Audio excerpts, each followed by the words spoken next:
વિદ્યાર્થી મિત્રો, હું જીઆઈ પટેલ. આજે આપણે ધોરણ 12 ઇકોનોમિક્સની અંદર ચેપ્ટર નંબર 4 બેન્કિંગ અને નાણાકીય નીતિ એનો આગળનો ભાગ જોઈએ. નાણાકીય નીતિના પરિમાણાત્મક સાધનો સવિસ્તાર સમજાવો. આ તમારે 5 ગુણની અંદર પ્રશ્ન પૂછાઈ શકે. અલગ અલગ પણ પ્રશ્ન આવી શકે, 1 માર્ક્સમાં, 2 માર્ક્સમાં. નાણાકીય નીતિ એટલે શું પહેલાં જોઈએ તો નાણાકીય નીતિ એટલે અર્થતંત્રમાં નાણાંની માંગ અને નાણાંના પુરવઠાનું સંચાલન અને નિયંત્રણ કરવા અંગેની નીતિ. 1 માર્ક્સના પ્રશ્નમાં આવે કે નાણાકીય નીતિ એટલે શું. નાણાકીય નીતિ એટલે અર્થતંત્રમાં નાણાંની માંગ અને નાણાંના પુરવઠાનું સંચાલન અને નિયંત્રણ કરવા અંગેની નીતિ. તો નાણાંના પુરવઠાનું સંચાલન કરે છે, નાણાંની માંગ અને તેનો પુરવઠો, અને એનું નિયંત્રણ પણ કરે છે. નાણાકીય સત્તા દ્વારા લેવાયેલા એવા સભાન પગલાં જે નાણાંના જથ્થા, ઉપલબ્ધિ અને નાણાંના ખર્ચમાં પરિવર્તન પામે છે. કે નાણાંનો જથ્થો વધી જાય તો પણ તકલીફ થાય, એટલે કે ફુગાવો થઈ જાય તો ઘણી વખત તમે જો કે નાણાંનું મૂલ્ય નથી રહેતું. તો નાણાંના જથ્થાને સાચવવો, નાણાંના જથ્થાને સાચવ્યા પછી કેવી રીતે એની ઉપલબ્ધિ કરવી, કેવી રીતે ખર્ચ કરવો, આ બધા વિશે આરબીઆઈ પોતે કાર્ય કરતી હોય છે. સામાન્ય આર્થિક નીતિના હેતુઓ સિદ્ધ કરવા માટે સર્વોચ્ચ બેંકના હસ્તક નાણાંના પુરવઠાને અંકુશિત કરવાના સાધનો સોંપતી નીતિ એટલે નાણાકીય નીતિ. કારણ કે અંકુશ કરવાના બધા સાધનો સર્વોચ્ચ બેંક એટલે તે મધ્યસ્થ બેંકને સોંપે છે, જેને નાણાકીય નીતિ કહેવામાં આવે છે. નાણાકીય નીતિના સાધનમાં આપણે પરિમાણાત્મક સાધનો જોઈએ. આ સાધનોને સામાન્ય સાધનો પણ કહેવામાં આવે છે. પરિમાણાત્મક સાધનોને સામાન્ય સાધનો પણ કહેવામાં આવે છે. એક સાધન વિશે જોઈએ. સૌથી પહેલાં બેંક રેટ. જ્યારે વેપારી બેંકો નાણાંની અછત અનુભવે ત્યારે આરબીઆઈ પાસેથી નાણાં ઉધાર લે છે. આરબીઆઈ વેપારી બેંકોને લાંબા ગાળાનું ધિરાણ જે વ્યાજદરે આપે તેને બેંક રેટ કહેવામાં આવે છે. તો બેંક રેટ આવે એટલે આપણે લાંબા ગાળાનું ધિરાણ યાદ રાખવાનું. વેપારી બેંકો આરબીઆઈ પાસેથી લાંબા ગાળાનું ધિરાણ જે વ્યાજના દરે લે એને કહેવાય બેંક રેટ. 1 માર્ક્સના પ્રશ્નમાં આવી શકે. બેંક રેટ એટલે શું? તો વેપારી બેંકો આરબીઆઈ પાસેથી લાંબા ગાળાનું ધિરાણ જે વ્યાજના દરે લે તેને બેંક રેટ કહેવામાં આવે. બેંક રેટ ખૂબ નીચો રાખવાની નીતિને સસ્તા નાણાંની નીતિ કહેવાય. બેંક રેટ નીચો રાખીએ તો એને સસ્તા નાણાંની નીતિ કહેવામાં આવે છે. બેંક રેટ ઊંચો રાખવામાં આવે તો તેને મોંઘા નાણાંની નીતિ કહેવામાં આવે છે. નીચો રાખે તો સસ્તા નાણાં, ઊંચો રાખે તો મોંઘા નાણાં. જ્યારે આરબીઆઈ બેંક રેટ વધારે ત્યારે વેપારી બેંકોને ધિરાણ લેવાનું મોંઘું પડતા તેઓ પ્રજાને ઊંચા વ્યાજના દરે ધિરાણ આપે છે. આરબીઆઈ બેંક રેટ વધારે ત્યારે વેપારી બેંકોને ધિરાણ લેવું મોંઘું પડે છે. એના કારણે વેપારી બેંકો શું કરે? પ્રજાને ઊંચા વ્યાજના દરે ધિરાણ આપે છે. વ્યાજનો દર વધતા પ્રજા ઓછું ધિરાણ લે છે અને આમ નાણાંનો પુરવઠો ઘટી જાય છે. એટલે આપણે જોયું કે નાણાકીય નીતિ શું કરે છે? માંગ અને પુરવઠામાં વધઘટ કરે છે. નાણાંનો પુરવઠો વધે ક્યારે? જ્યારે નાણાંની માંગ ઓછી હોય. એટલે નાણાંની માંગ અને પુરવઠાના આધારે નક્કી કરવામાં આવે. તો અહીંયા નાણાંનો પુરવઠો ઘટાડવા માટે આરબીઆઈ શું કરે છે? બેંક રેટ વધારી દે છે. બેંક રેટ વધારે એટલે વેપારી બેંકે ધિરાણ લેવું મોંઘું પડે. હવે ધિરાણ લે તો મોંઘું પડે તો પ્રજાને જે ધિરાણ કરશે તો એ ઊંચા વ્યાજના દરે કરે. ઊંચું વ્યાજ હોય તો પ્રજા ધિરાણ લેશે. આમ નાણાંનો પુરવઠો આપમેળે શું થઈ જાય છે? ઘટી જાય છે. જ્યારે અર્થતંત્રમાં ફુગાવો હોય ત્યારે આરબીઆઈ બેંક રેટ વધારી નાણાંનો પુરવઠો ઘટાડે છે. જેથી ફુગાવો ઓછો થઈ જાય છે. એટલે ફુગાવો જ્યારે હોય અર્થતંત્રમાં, નાણાંનો ફુગાવો હોય કે કોઈ બી વસ્તુ, તો ફુગાવાને ઘટાડવા માટે આરબીઆઈ બેંક રેટને વધારી દે છે. બીજું છે રેપો રેટ. જ્યારે વેપારી બેંકોને ખૂબ ટૂંકા ગાળા માટે નાણાંની જરૂર પડે ત્યારે તેઓ આરબીઆઈ પાસેથી નાણું લે છે. જે દરે લે આરબીઆઈ વેપારી બેંકોને આવું નાણું આપે એને રેપો રેટ કહેવામાં આવે છે. પહેલાંમાં આપણે લાંબા ગાળા માટે જોયું હતું. બેંક રેટ એ લાંબા ગાળા માટે છે, રેપો રેટ એ ટૂંકા ગાળા. તો વેપારી બેંકો ટૂંકા ગાળા માટે આરબીઆઈ પાસેથી જે દરે પોતે ધિરાણ મેળવે છે એને રેપો રેટ કહેવામાં આવે છે. આરબીઆઈ રેટમાં રેપો એટલે રીપર્ચેસ રેટ, ટૂંકા ગાળાનું આવું ધિરાણ લેવા માટે વેપારી બેંકો આરબીઆઈને કોઈ વટાવ દરે પરત લેવાની શરતે પોતાની પાસે રહેલી જામીનગીરીઓ વેચે છે. આ વટાવનો દર એટલે રેપો રેટ. ફુગાવાના સમયે આરબીઆઈ રેપો રેટ વધારે છે.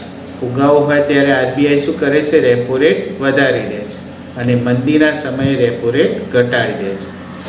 હવે જ્યારે આરબીઆઈને ટૂંકા ગાળાનું ધિરાણ જોઈએ ત્યારે વેપારી બેંક પાસેથી ધિરાણ જે વ્યાજ દરે લે એને રિવર્સ રેપો રેટ કહેવામાં આવે છે. તો આપણે બેંક રેટ જોયું જેમાં લાંબા ગાળાનું છે, રેપો રેટ જોયું જે ટૂંકા ગાળાનું છે. તો રેપો રેટ ટૂંકા ગાળાનું ધિરાણ વેપારી બેંકો આરબીઆઈ પાસે, અને આરબીઆઈ જ્યારે વેપારી બેંક પાસેથી ટૂંકા ગાળાનું ધિરાણ મેળવે તો એને રિવર્સ રેપો રેટ કહેવામાં આવે છે. તો વિદ્યાર્થી મિત્રો ખ્યાલ આવી ગયો રેપો રેટ કોને કહેવાય? તો વેપારી બેંકો ખૂબ ટૂંકા ગાળાનું ધિરાણ આરબીઆઈ પાસેથી મેળવે તો એને રેપો રેટ. જ્યારે આરબીઆઈ ખૂબ ટૂંકા ગાળાનું ધિરાણ વેપારી બેંકો પાસેથી મેળવે તો એને રિવર્સ રેપો રેટ કહેવામાં આવે છે. હવે કપરા સમયમાં સ્થિરતા લાવવા માટેની જોગવાઈ. તો કપરા સમયની અંદર સ્થિરતા લાવવા માટે શું કરશે વેપારી બેંક?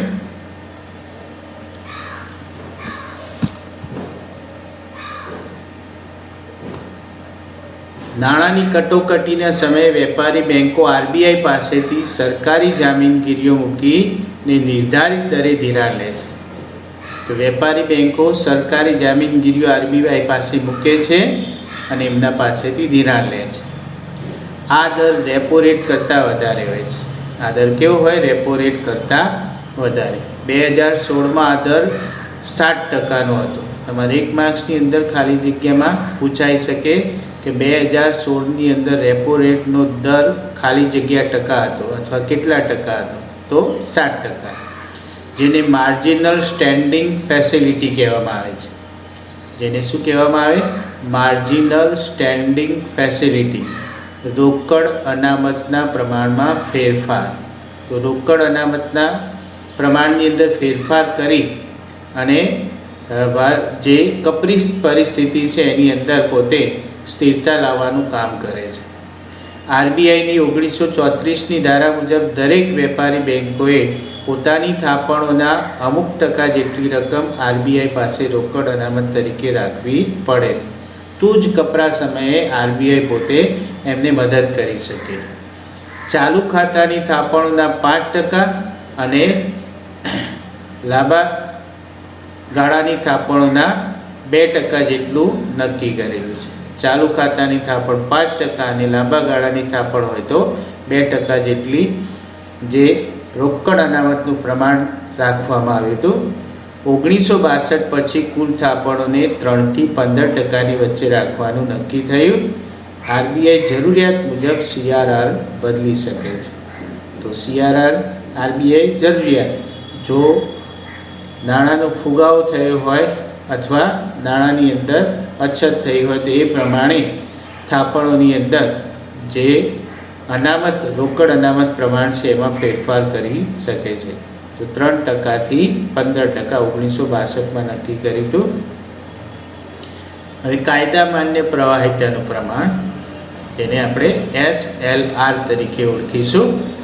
બેન્કિંગ રેગ્યુલેશન એક્ટ મુજબ દરેક વેપારી બેંક સીઆરઆરથી મુદ્દાને સીઆરઆરથી અલગ અને તે ઉપરાંત પોતાની કુલ થાપણના 25% જેટલું મૂલ્ય નકદ, સોનું, સરકારી જામીનગીરીઓ વગેરે સ્વરૂપે રાખવું જરૂરી છે.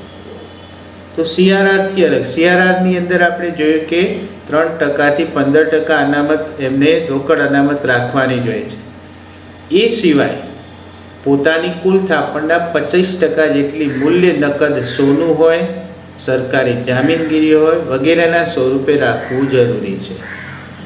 એસએલઆર ઊંચું હોય તો બેંકોની થાપણનું વધુ પ્રમાણ સરકારી જામીનગીરીઓમાં રોકાય છે. એસએલઆર ઊંચો હોય તો બેંકોની જે થાપણો છે એનું વધુ પ્રમાણ સરકારી જામીનગીરીમાં રોકાય છે. તો આ રીતે આપણે 2 પ્રકાર જોયા. હવે આગળ જોઈએ ખુલ્લા બજારના કાર્ય.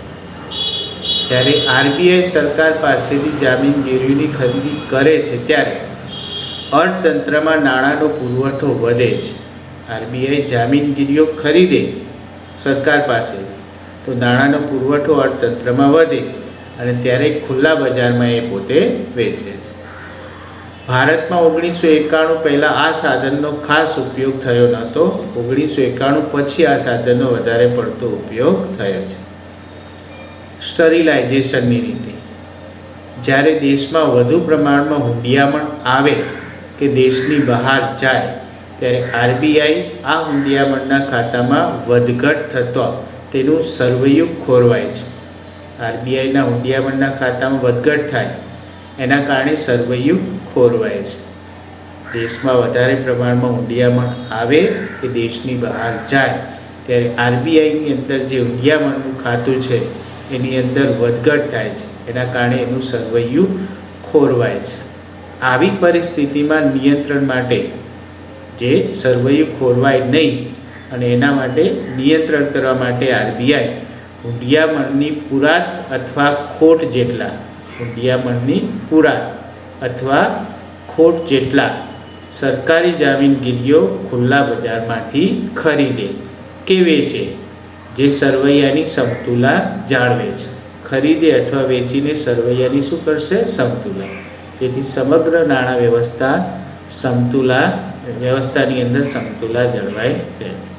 તો સમતુલા જાળવવા માટે જે આરબીઆઈ જે પ્રયોગ કરે છે એને સ્ટરીલાઇઝેશનની નીતિ કહેવામાં આવે છે. સરકારી જામીનની ગીરીઓ ખુલ્લા બજારમાં ખરીદે અથવા વેચે ને એના ઉપરથી સરવૈયું જે છે એ ખોરવાય નહીં અને એ સરવૈયાની સમતુલા જળવાય એ માટે પ્રયત્ન કરતી હોય છે. તો આ બધા પરિમાણાત્મક પરિવર્તનો હતા જે નાણાકીય નીતિના. હવે પછીના મુદ્દામાં આપણે એના બીજા કાર્યો જોઈશું.